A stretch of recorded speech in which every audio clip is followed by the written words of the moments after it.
Assalamualaikum warahmatullahi wabarakatuh, Nak.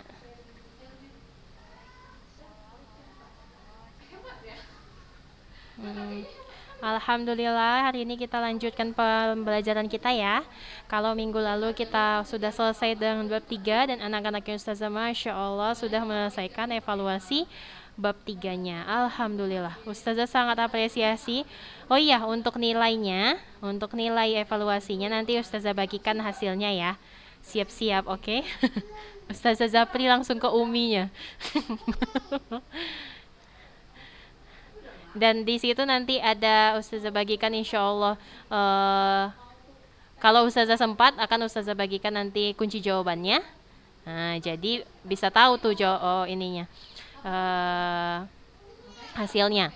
Nah, Ustazah sangat sangat sangat prihatin untuk anak-anaknya Ustazah. Alhamdulillah sih dari 35 orang sudah mengumpulkan hampir 31 orang. Nah, 4 orang lagi tuh belum mengumpulkan nih, kemana nih? Nah, 4 orang lagi itu afwan sekali ya nak, Ustazah tidak bisa menerima lagi. Jadi nilai untuk kuis atau evaluasi pertamanya nilainya nol untuk yang 4 orang, gak usah Ustazah sebutkan namanya. Dan Ustazah harapkan untuk di evaluasi atau nanti di kuis-kuis berikutnya supaya mengerjakan ya, paling tidak tuh mengerjakan ya nak ya, supaya bisa tahu tuh bab tiganya paham nggak, nah begitu. Jadi untuk yang 4 orang afwan sekali, Ustazah tidak terima lagi, jadi nilainya Ustazah kosongin, nilainya nol. Jadi untuk kuis-kuis berikutnya Ustazah harap dikerjakan, ya nak ya. Oke, untuk teman-teman yang lain yang belum masuk ke eh, link Zoom-nya, silahkan masuk supaya kita bisa mulai pembelajaran kita hari ini. Masih 15 orang, kita tunggu ya nak, sekitar 2 menit lagi ya supaya teman-temannya pada masuk ya. Silahkan dibaca-baca bukunya tentang pewarisan sifat. Tentang pewarisan sifat. Hari ini kita tuh mau bahas tentang reproduksi sel dan pewarisan sifat. Kalau minggu lalu Masya Allah anak-anak Ustazah udah paham tuh tentang sintesis protein, tentang kromosom, udah paham, Alhamdulillah. Udah di luar kepala. Iya lah Ustazah, di luar kepala. Namanya bukunya di luar kepala, gak bisa dimasukkan di kepala. Ya, jadi Ustazah maunya nanti reproduksi sel sama pewarisan sifat gitu juga. Nah, paham, jadi bisa mengerti. Jadi Ustazah ketika Ustazah tanya kuis dadakan, bisa dijelaskan dengan kata-kata sendiri. Ya nak ya, silakan dibaca dulu tentang pewarisan sifat. Reproduksi sel dulu ya.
Oke, sudah 2 menit. Nah, kita masuk ke pembelajaran kita hari ini ya nak ya. Silakan untuk anak-anak yang Ustazah yang sudah in. Nah, silakan dibuka videonya, kemudian diketik di kolom komentar, di kolom chat itu adalah keterangan hadir. Nah, supaya Ustazah tahu anak-anak yang Ustazah pada hadir nih hari ini. Ya nak ya. Oke, bismillah. Assalamualaikum warahmatullahi wabarakatuh nak.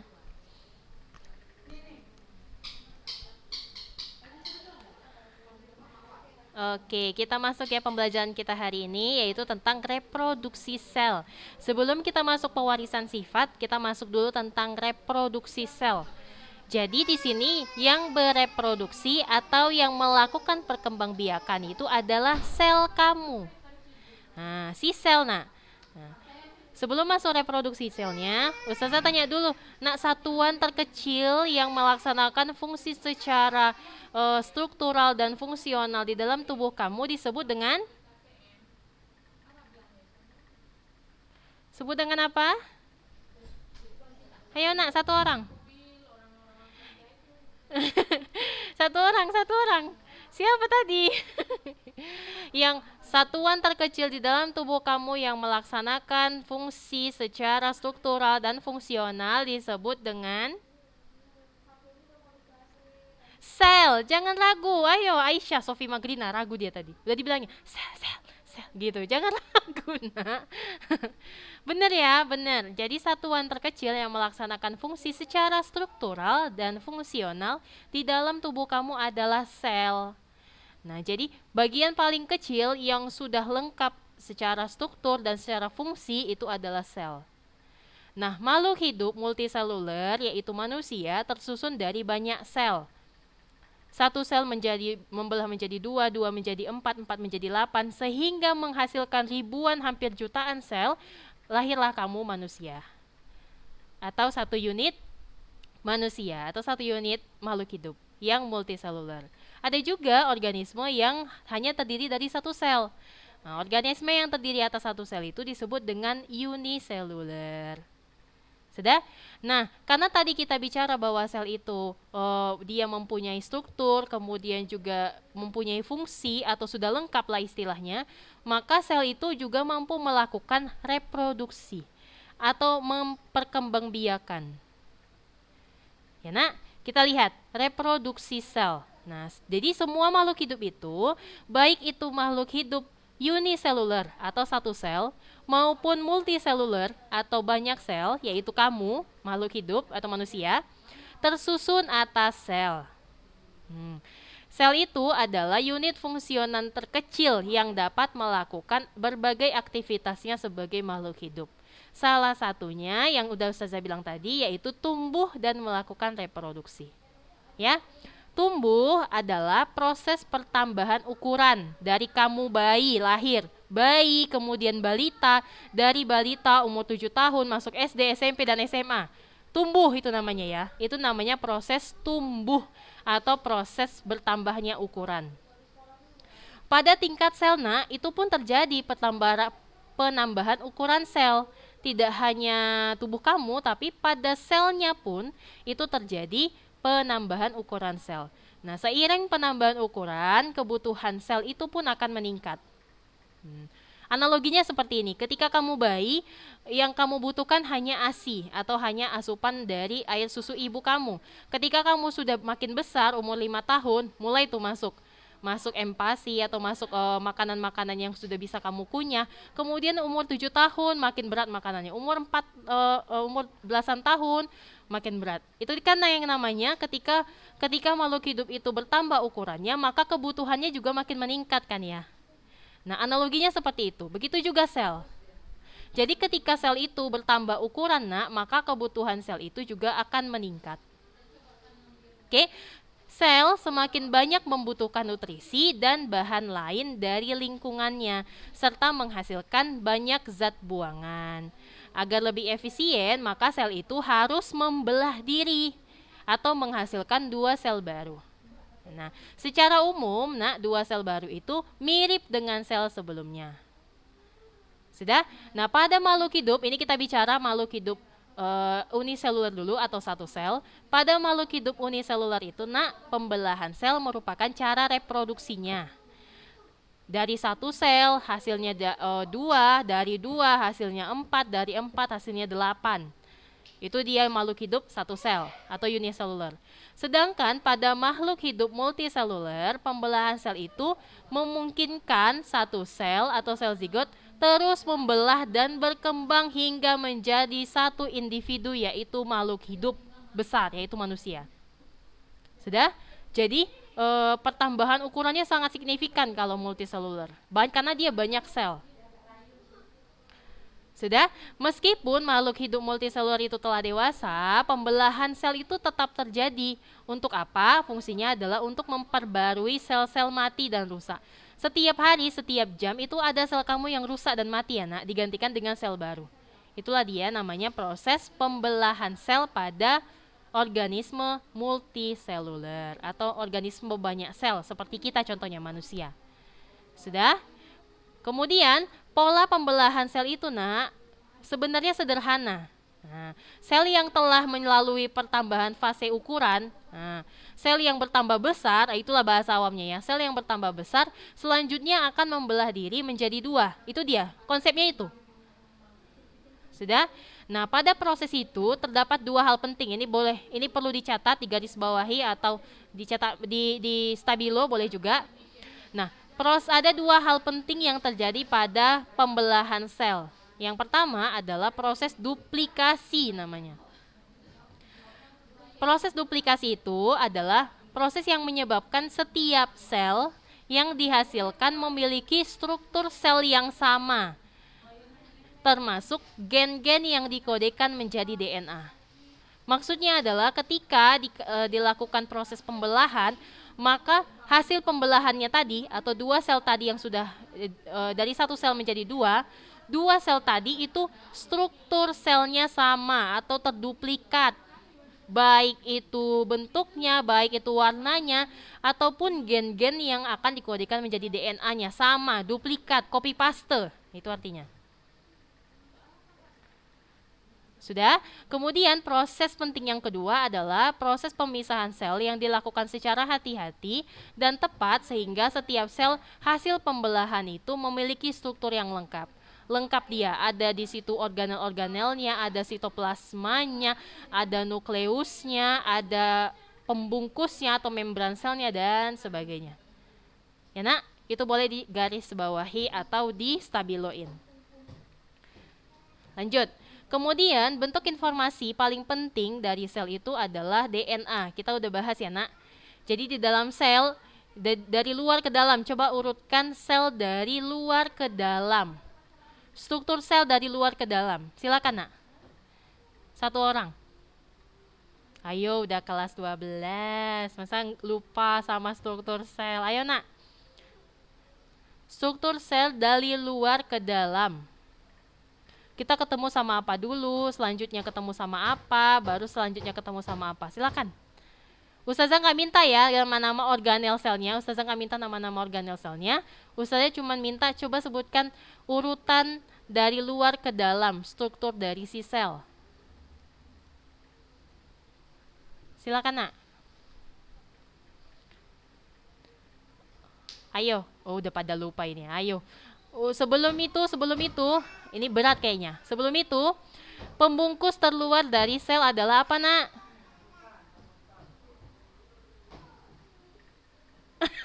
Sophie Magrina dia ragu-ragu. Ayo nak. Pembungkus terluar dari sel itu apa nak? Membran sel. Bener Zahrani. Bener ya. Pembungkus terluarnya adalah membran sel. Setelah ketemu membran sel, kita ketemu sama apa? Oke, itu boleh dinding sel. Enggak, kita bicara jangan sel tumbuhan dulu, nak. Kita bicara sel manusia dulu, sel hewan. Dari membran sel kita ketemu sama apa? Sitoplasma, benar. Sophie Magrina, jangan ragu-ragu, nak. Oke. Dari membran sel kita ketemu sama sitoplasma. Nah, di dalam sitoplasma itu ada organel sel. Organel selnya ada macam-macam.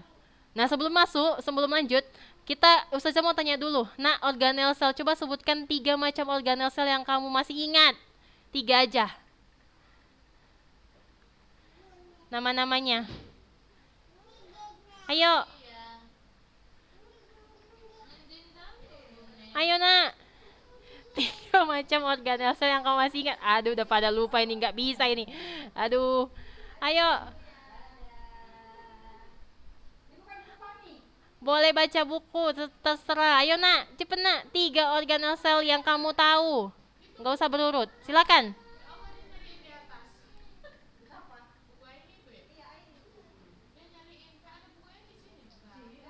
Ayo, siapa tadi? Aisyah, ayo silakan Aisyah, jangan ragu-ragu nak. Ribosom satu. Lanjutnya, nukleus.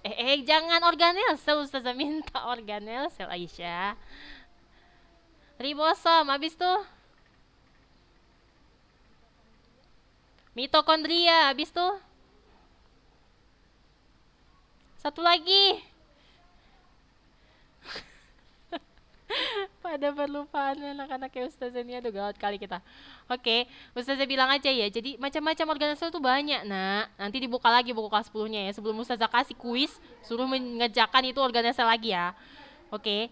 Organel sel itu banyak, ada mitokondria, ada badan Golgi, retikulum endoplasma, ribosom, apalagi sitoskeleton, mikrotubulus, banyak nak. Ketika udah dijawab aja baru nyaut-nyaut. Sentriol, Ustazah, sentriol. Udah, itu dia organel sel. Jadi pertama kita ketemu sama membran plasma sel. Lanjut kita masuk ke sitoplasmanya. Di dalam sitoplasma kita ketemu sama organel-organel sel. Nah, selanjutnya kita ketemu sama apa? Selanjutnya makin ke dalam setelah sitoplasma kita ketemu sama apa, nak?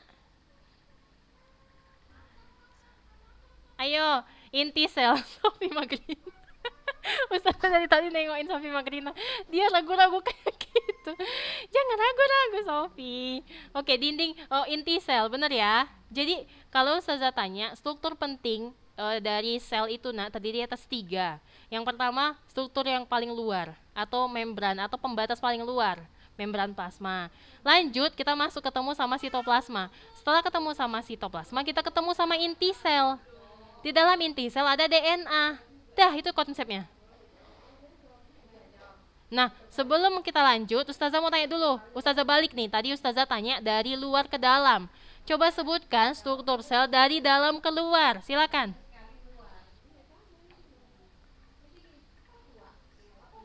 Inti sel, Aisyah Husni, silakan. Inti sel, sitoplasma, membran. Bener ya, Masya Allah, Aisyah Husni, bener. Jadi ketemu dulu sama inti sel, lanjut makin keluar ketemu sama sitoplasma sel. Setelah itu masuk menuju lapisan paling luar yaitu membran plasma sel. Itu dia sel. Sudah? Jadi di dalam inti sel itu ada informasi paling penting. Nah, informasi paling pentingnya adalah DNA. Nah, ketika kita membicarakan reproduksi sel atau sel itu membelah, maka DNA itu diturunkan kepada keturunannya. DNA itu dia itu membawa informasi bagi sintesis protein atau informasi penting untuk pewarisan sifat. Kemudian pembelahan sel itu juga terjadi kalau tadi terjadi antara uniseluler dan multiseluler, pembelahan sel itu juga terjadi pada dua macam sel. Dua macam sel berdasarkan ada tidaknya membran inti. Dua macam sel, Ustazah mau tanya dulu. Sel itu terbagi atas 2 berdasarkan ada tidaknya membran intinya. Apa saja macam sel itu? Silakan sebutkan. Berdasarkan ada tidaknya membran inti, sel itu terbagi atas 2. Sel apa dan sel apa? Silakan, nak.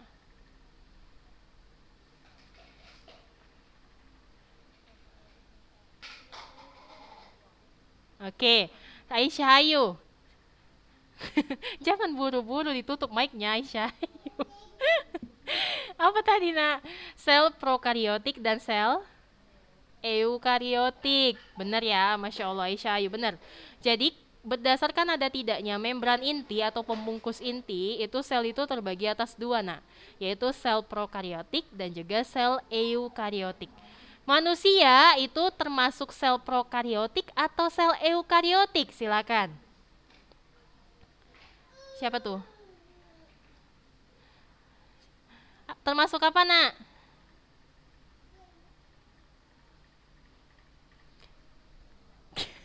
Silakan.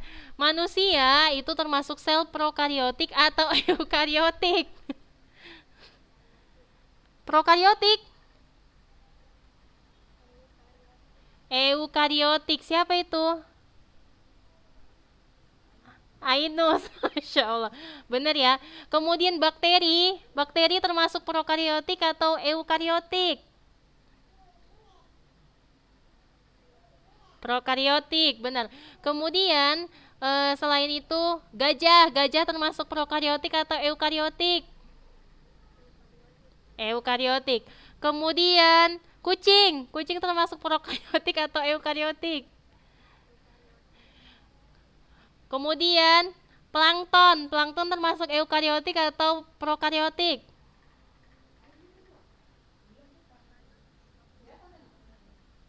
Yakin prokariotik? Yakin? Yakin? Ustazah tanya lagi.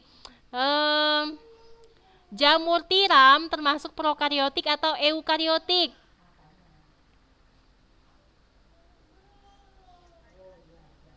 Hah? Jamur tiram termasuk prokariotik atau eukariotik? Jangan sampai Ustazah bikin ini PR-nya ya. Ayolah, gawat kan. Apa nak? Eukariotik, benar.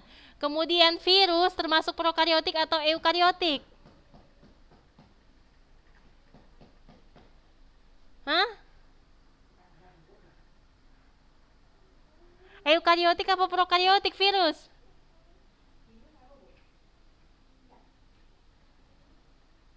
Ayo,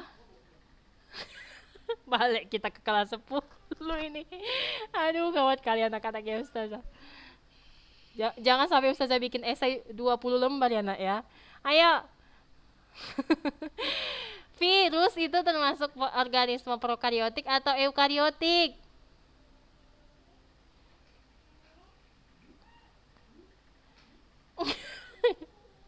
Hah? Ainus? Apa nak? Prokariotik?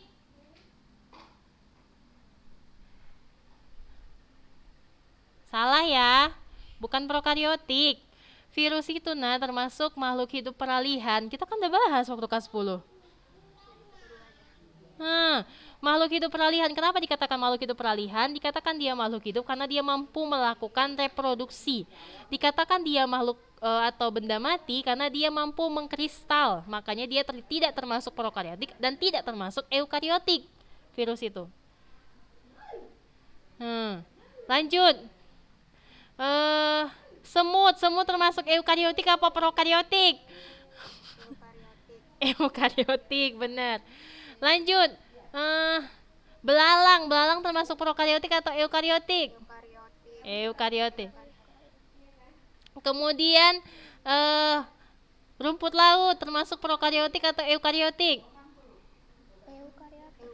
Eukariotik, Masya Allah. Dari tadi Aisyah Husni sama Ainus saja yang jawab ya, yang lain sudah di luar kepala. Nampaknya karena nggak ingat. Jangan ingatkan Ustazah, nanti Ustazah suruh kalian mengerjakan itu kelas 10 lagi ya. Udah, itu dia antara sel prokariotik dengan sel eukariotik ya nak. Nah, jadi perbedaannya ada di membran intinya. Ketika dikatakan sel prokariotik, dia tidak punya membran inti atau tidak punya pembungkus intinya. Sedangkan sel eukariotik dia punya sel pembungkus inti atau membran inti. Sudah? Nah, pembelahan pada sel prokariot itu karena dia tidak punya membran inti, pembelahannya itu terjadi secara sederhana atau langsung membelah. Dari 1 bisa menjadi 2, dari 2 menjadi 4, dari 4 menjadi 8. Langsung dia. Dan durasinya tidak lama. Nah, durasinya sangat cepat. Makanya bakteri, ketika bakteri mau dikembangbiakkan, itu durasinya sangat cepat. Dari satu bakteri bisa menjadi ribuan bakteri dalam kurun waktu beberapa detik saja. Nah, itu dia pembelahan sel secara prokariotik. Tidak ada tahapan di situ, langsung dari 1 menjadi 2. Dan terduplikasi atau terkopi atau terbagi 2 juga molekul DNA-nya. Itu untuk pembelahan sel secara prokariotik. Kalau secara eukariotik, nah ini nampak ini nak. Nampak nih? Ini pembelahan sel secara prokariotik pada bakteri. Dari satu, ini kan satu kan, kemudian melekuk ke dalam, maka hasilnya adalah 2 sel anakan. Dari satu menjadi 2, nanti 2 sel anakan ini membelah dari 2 menjadi 4. Dari 4 sel anakan berubah menjadi 8, dari 8 menjadi 16, begitu juga, double dia. Sudah, itu dia pembelahan sel secara prokariotik. Dan pembelahan selnya durasinya sangat cepat. Sudah.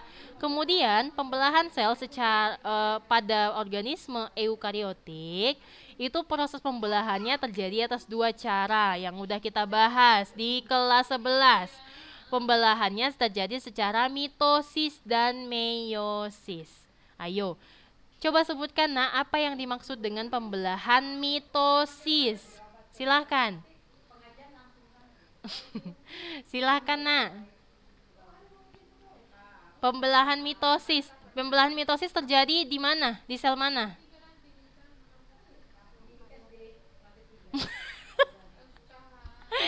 Bukan, Ya Allah, anaknya Ustazah ini kenapa pada berlupaan akibat daring ya? Asik nonton YouTube aja. Ayo. Mitosis dan meiosis. Pembelahan mitosis itu adalah pembelahan yang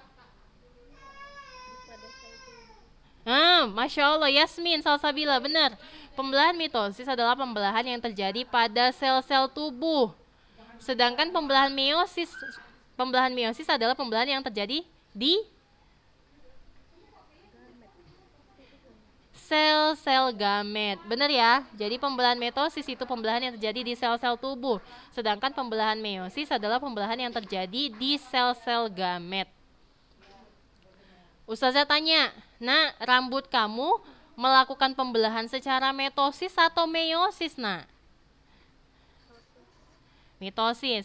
Kemudian hidung kamu pembelahannya terjadi secara mitosis atau meiosis, Mitosis. Kemudian sel telur kamu pembelahannya terjadi secara mitosis atau meiosis, Meiosis. Kemudian tangan kamu pembelahannya terjadi secara mitosis atau meiosis? Mitosis. Jadi pahami ya perbedaannya. Kalau pembelahan secara mitosis itu adalah pembelahan yang terjadi